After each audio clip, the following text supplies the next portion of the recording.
December 1944. The snow fell thick and heavy across Belgium as one of the biggest battles of World War II raged through the frozen forests. The Battle of the Bulge had caught American forces by surprise. German tanks pushed forward in one last desperate attack. Adolf Hitler had ordered this final strike, hoping to split the Allied armies in half and force them to make peace. But Germany was already losing the war. Their cities lay in ruins from Allied bombs. German civilians ate only 1,200 calories each day, barely enough to survive. Children went hungry. Factories stood empty because there was no fuel to run the machines. The Nazi government told its people that America was weak and filled with cowards. But German soldiers knew the truth now. They had seen American planes fill the sky. They had watched American trucks roll forward in endless lines. Near the Belgian town of Bastogne, a small American field hospital treated wounded soldiers just behind the front lines. 67 women worked there as nurses and Red Cross volunteers. They bandaged shattered limbs. They held dying boys' hands. They worked 18-hour shifts without complaint. Captain Mary Henderson led the nursing staff. She was 32 years old, from Ohio, and had survived 2 years of war already. She knew how to stay calm when artillery shells screamed overhead. She knew how to make frightened soldiers feel brave. On December 19th, German tanks broke through the American lines and surrounded the hospital. The women had no choice. They surrendered. The Geneva Convention said that medical workers must be protected, even in war. They were not supposed to be hurt or treated like regular prisoners. But these were Nazi guards, and the women did not know what would happen next. The German soldiers marched all 67 women east through the snow for 3 days. Their feet froze in thin shoes, their stomachs cramped with hunger. Guards pushed them forward with rifle butts when they stumbled. Some women whispered prayers, others stayed silent, saving their strength. They passed through German villages where hungry children stared at them with hollow eyes. They saw German women digging through rubble where their homes once stood. The war had destroyed everything here. After 70 miles of walking, they arrived at Stalag 9C, a prisoner of war camp near the town of Bad Sulza in central Germany. Barbed wire surrounded the camp in thick coils. Guard towers rose at each corner, with machine guns pointing down. Wooden barracks stretched in long rows across the frozen mud. The camp held over 2,000 prisoners already, mostly British and French soldiers captured years before. The German Lagerführer, the camp leader, was a thin man with cold eyes who shouted orders in harsh German. Guards with rifles surrounded the 67 American women as they stood shivering in the camp yard. Their uniforms were filthy. Their hair hung limp and unwashed. They had not bathed in 3 days of marching. The Lagerführer pointed toward a long concrete building with steam rising from vents in the roof. The shower house. He barked an order in German. A translator, a young German corporal who spoke broken English, stepped forward. His voice shook as he spoke. All women must go inside for medical inspection and delousing. All women must remove every piece of clothing. Everything. No exceptions. This was standard procedure for all new prisoners. Captain Mary Henderson felt her heart pound. The other women pressed closer together. They all understood what this meant. They would be forced to stand naked in front of German soldiers. Anything could happen. Stories from the war ran through their minds. Terrible stories of what happened to women prisoners in Nazi camps. Henderson looked at the armed guards surrounding them. She looked at the machine guns in the towers. She thought about the 3 days of marching, the rifle butts in their backs, the cruel faces of the soldiers. But something inside her refused to break. She stepped forward, her voice clear and strong despite her fear. "We won't take our clothes off," she said. "We are protected medical personnel under the Geneva Convention. We will not undress for your inspection." The other 66 women moved together behind her. They linked arms, forming a tight circle. Their faces showed fear, but also determination. Some prayed quietly. Others stared straight ahead at the German guards. The camp yard fell silent. Even the wind seemed to stop. The Lagerführer's face turned red with anger. He shouted orders. 20 German guards moved forward, rifles raised. Their boots crunched on the frozen ground. The metallic click of rifle bolts echoed across the yard. The women did not move. They held each other tighter. This was the moment. Whatever happened next would define their entire time as prisoners. Henderson felt her throat go dry. Her hands trembled, but she kept them steady. She had expected many things when she became a prisoner of war. She had prepared herself for hunger, for cold, for hard labor. But she had not prepared for this. None of them had. The guards formed a circle around the women. Their faces showed no emotion. The Lagerführer screamed again in German. The women could not understand his words, but they understood his rage. In that frozen moment, 67 American women stood face to face with the full power of Nazi Germany. They had refused a direct order. They had challenged armed men who could shoot them where they stood. The afternoon light faded. Shadows grew longer across the camp. And still, nobody moved. The women waited for violence. They waited for the rifle butts to crash down on their heads. They waited for the worst. The Lagerführer stared at the circle of American women for what felt like forever. His face stayed red with anger, his fists clenched at his sides. Captain Henderson waited for the order to shoot. The other women held their breath. Then something completely unexpected happened. The Lagerführer turned to his guards and barked a sharp command in German. The guards lowered their rifles. They stepped back. The camp leader spoke again, his voice still harsh but different now. The young translator looked confused as he repeated the words in English. The women would be given private facilities for bathing. Guards would withdraw from the shower house. A female attendant would supervise the cleaning procedures. The inspection would be conducted by a woman doctor from the German Red Cross, not by soldiers. Henderson could not believe what she heard. The other women looked at each other in shock. This was not what they expected. Not at all. The guards marched away across the camp yard, leaving the women standing alone. An older German woman in a grey Red Cross uniform walked toward them. Her face showed tiredness, deep lines around her eyes, but her expression was gentle. She introduced herself as Frau Schmidt. She had been a nurse before the war. Now she worked at the camp helping with medical needs. She would help them bathe and check them for lice and illness. No men would be present. She spoke these words in careful English, her accent thick but her meaning clear. She led the 67 women into the shower house.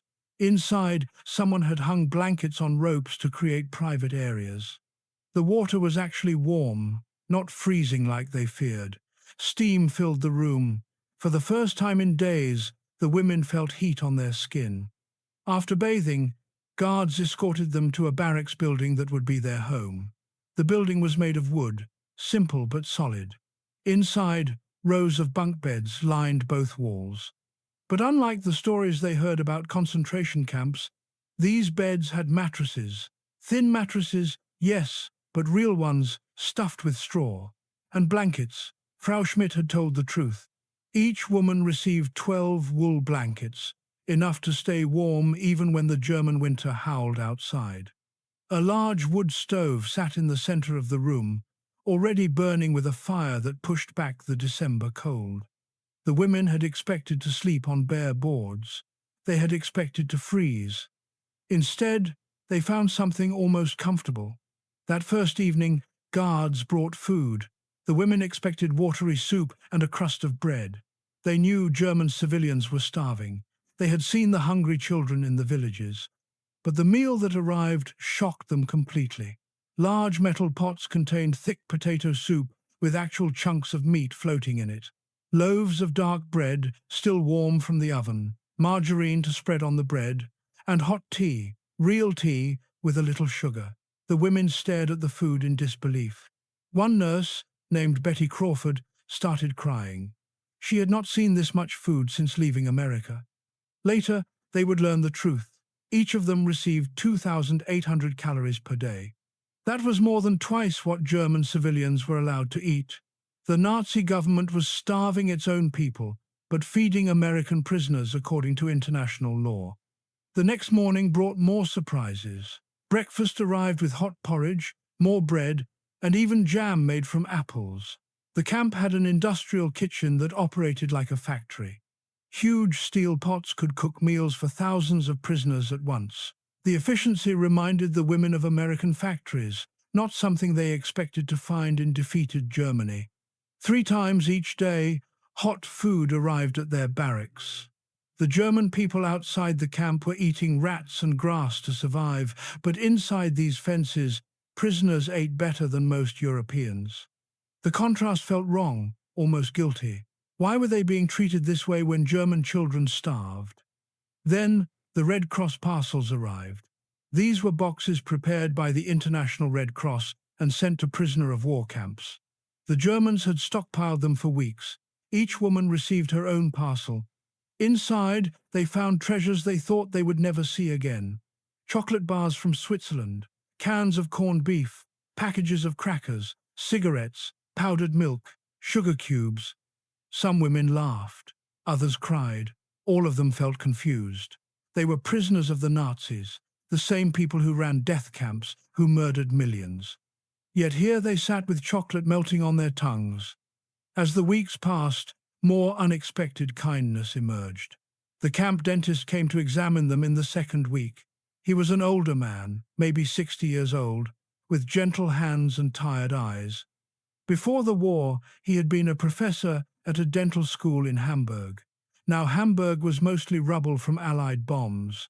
His university no longer existed, but he still had his skills and his tools. He checked each woman's teeth carefully. When he found cavities or broken teeth, he fixed them without being asked. He used precious supplies, drugs that Germany desperately needed for its own people. But he treated the American prisoners anyway because it was the right thing to do. He never smiled, but he was never cruel either. He simply did his job with quiet dignity. The barracks had another surprise. In one corner sat a wooden shelf lined with books. Over 400 books filled that shelf, collected from various sources over the years. Some were in German, but many were in English. The women found novels by American authors, mysteries, adventure stories, even poetry. Reading helped pass the long winter days. The guards maintained strict rules about everything. Roll call happened twice daily. Lights out came at 9 each evening. But between those rules, the women had time to read, to talk, to rest. The guards followed the Geneva Convention exactly. They treated the women as protected medical personnel, not as regular prisoners or enemies. Christmas arrived with the strangest gift of all. On Christmas Eve, the German guards organized a carol service. They stood outside the barracks in the snow and sang traditional German Christmas songs. Their voices rose into the cold night air, carrying melodies that had been sung for hundreds of years. Then they invited the American women to sing carols too. Silent Night sounded the same in German and English. The women sang, and the guards sang, and for a few minutes, the war disappeared. After the singing ended, the guards shared something precious. Each guard had saved a small portion of his own food ration. Together, they had gathered enough to give each American woman a cookie made from honey and nuts. These men were losing their country. Their cities burned, their families starved, but they gave away their own food to enemy prisoners because it was Christmas. Captain Henderson held that small cookie in her hand and felt her entire understanding of the world begin to crack. January 1945 brought bitter cold to Stalag 9C. Ice formed on the inside of the barracks windows. The wind howled through cracks in the wooden walls. But Captain Mary Henderson sat wrapped in her 12 blankets with a pencil and a small notebook that Frau Schmidt had given her. She wrote by candlelight, her fingers stiff from cold but steady. The words came slowly as she tried to make sense of everything she had seen. "These men are losing their country," she wrote, "yet treating us with dignity we did not expect. Every day I watch them get thinner while we stay healthy. They share what little they have. I do not understand this war anymore. I do not understand these people we call enemies. The guards at Stalag 9C were not young soldiers filled with Nazi ideology. Most were older men, pulled from their homes and farms when Germany got desperate for troops. They ranged from 45 to 60 years old, too old to fight on the front lines, but young enough to guard prisoners. Their faces showed years of hard living. Many had lost sons in the war. Many had lost their homes to Allied bombs. They wore uniforms, but underneath those uniforms, they were just tired fathers and grandfathers doing what they were told so their families might survive. They followed orders because refusing orders meant death. But within those orders, they found small ways to be human. One guard came to the barracks more than others. The women learned his name was Joseph. He was 52 years old, from a small village near Munich. Before the war, he had been a school teacher, teaching children to read and do mathematics. Now he carried a rifle and watched prisoners. He spoke a little English, learned from books years ago. In the cold January afternoons, he sometimes stopped to talk with the American women through the barracks fence. At first, the conversations were simple. He asked about America, they asked about Germany. But slowly, as the days passed and trust grew, the conversations went deeper.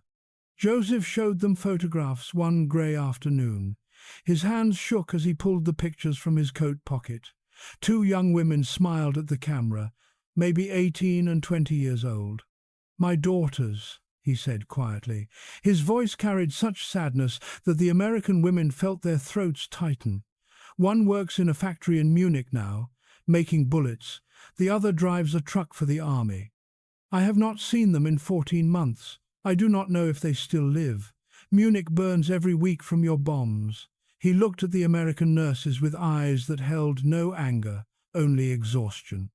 "I would want someone to protect them like this," he said, gesturing to the barracks where the women lived in relative safety. "I would want someone to give them food and blankets and treat them as human beings. So I do this for you, because somewhere, maybe someone does this for them." The American women did not know what to say.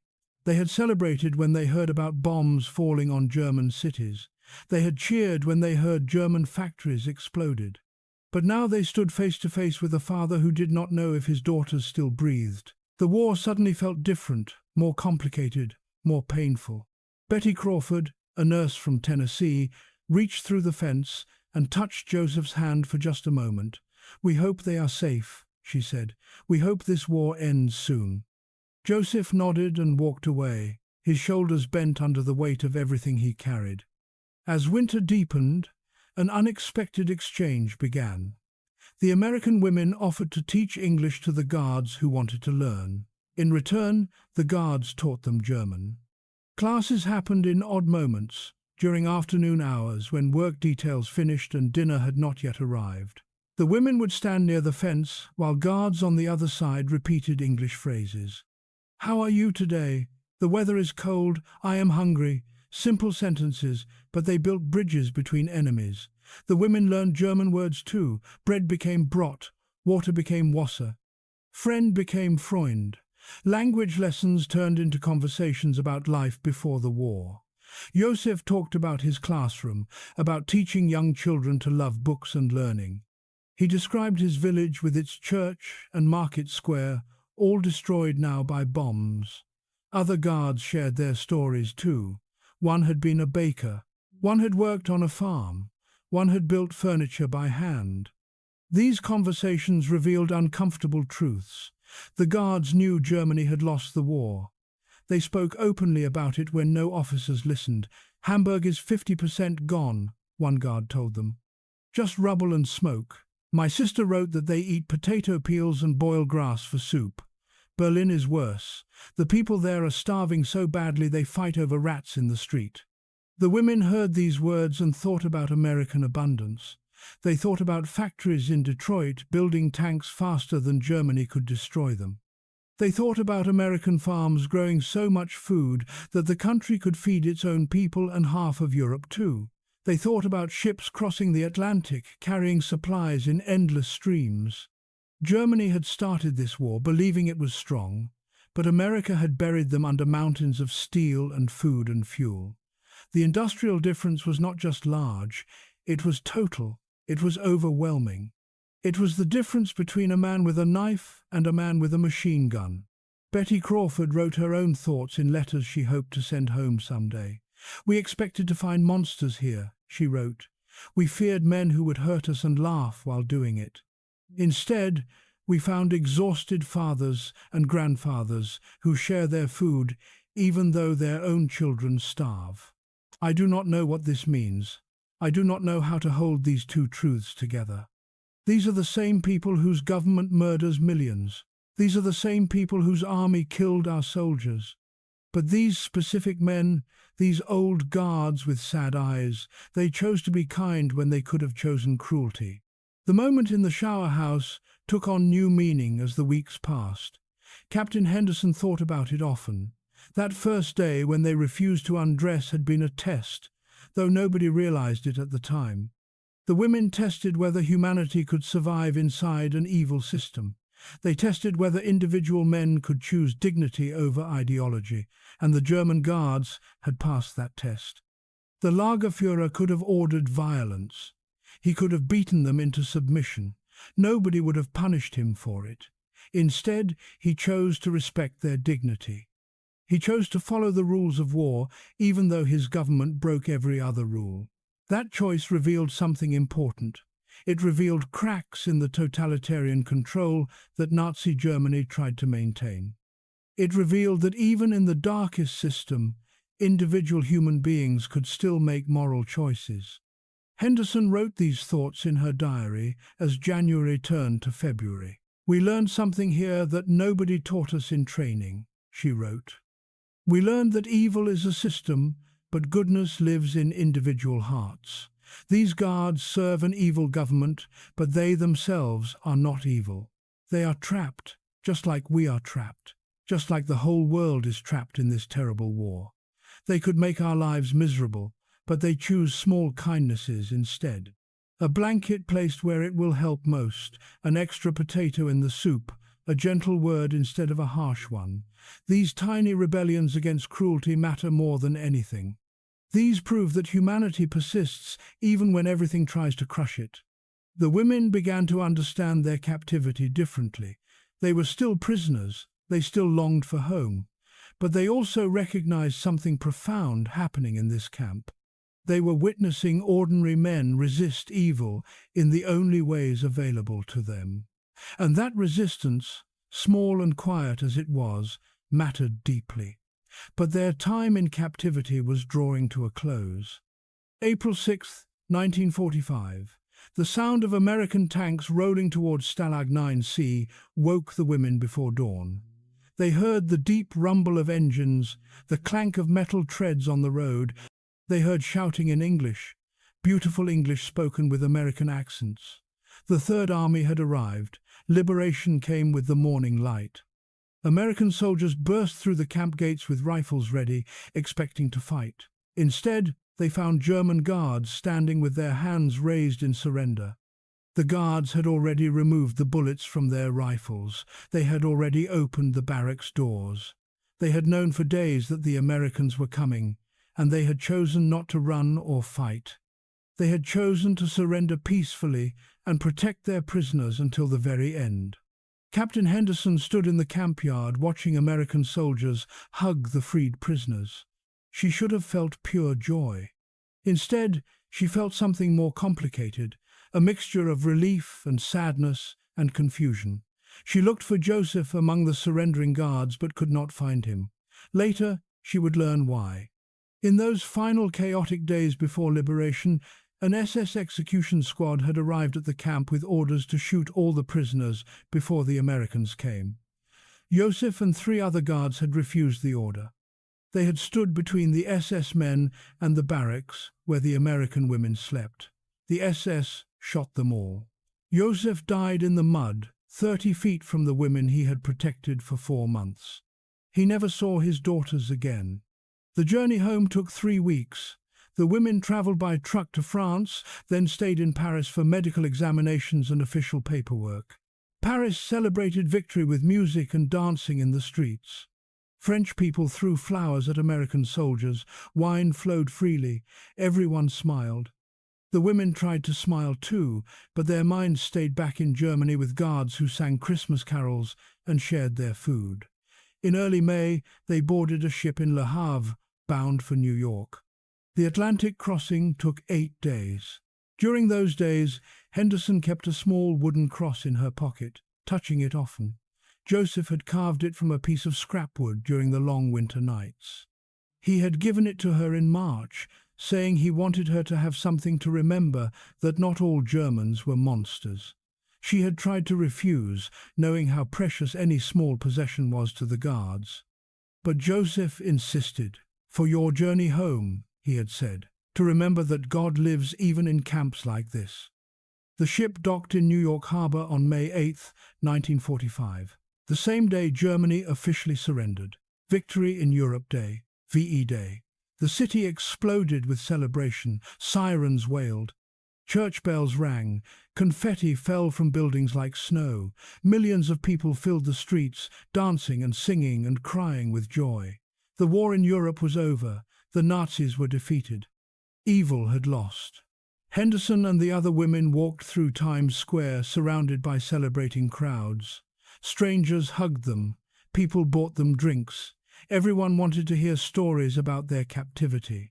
But how could they explain? How could they tell these happy people about guards who died protecting them? How could they describe the complicated truth they had learned? Henderson went home to Ohio. Her family threw a party. Neighbors came with food and flags. Everyone called her a hero. They wanted to hear about brave escapes and evil Nazis and American courage. She told them some stories, the ones that made sense to people who had not been there. But she kept other stories private, locked in her diary with Joseph's wooden cross. At night, alone in her childhood bedroom, she pressed dried flowers between the pages of that diary. Flowers that had grown in the camp garden, small purple blooms that had pushed through the dirt despite everything. Flowers that Frau Schmidt had picked for her in March, saying that spring always comes eventually, even after the worst winters. In October 1945, Henderson received orders to testify at the Nuremberg trials. The Allied powers were putting Nazi leaders on trial for war crimes. Prosecutors needed witnesses to describe conditions in German camps. Henderson traveled to Nuremberg and sat in that huge courtroom, surrounded by judges and lawyers and reporters. She told the truth under oath. She described her capture and her imprisonment. But she also said something that made the prosecutors uncomfortable. "The guards at Stalag 9C acted honorably," she testified. "They followed the Geneva Convention. They treated us with dignity and respect.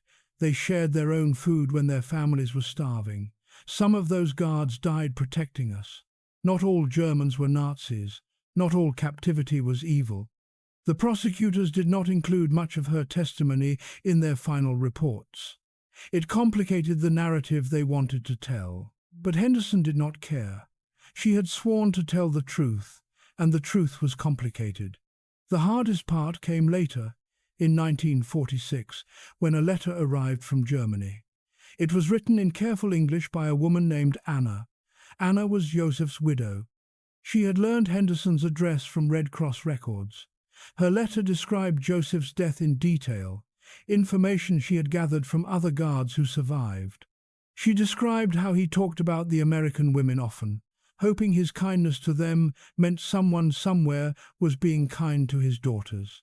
She described how he died quickly, shot through the heart by SS men who called him a traitor. Anna's letter ended with a simple request. "Please do not think all Germans are evil," she wrote. "My husband was a good man caught in a bad time. He did what he could with what little power he had. Please remember him kindly." Henderson wrote back immediately. She told Anna that Joseph had saved their lives and their dignity. She told Anna that she would never forget his kindness or his sacrifice.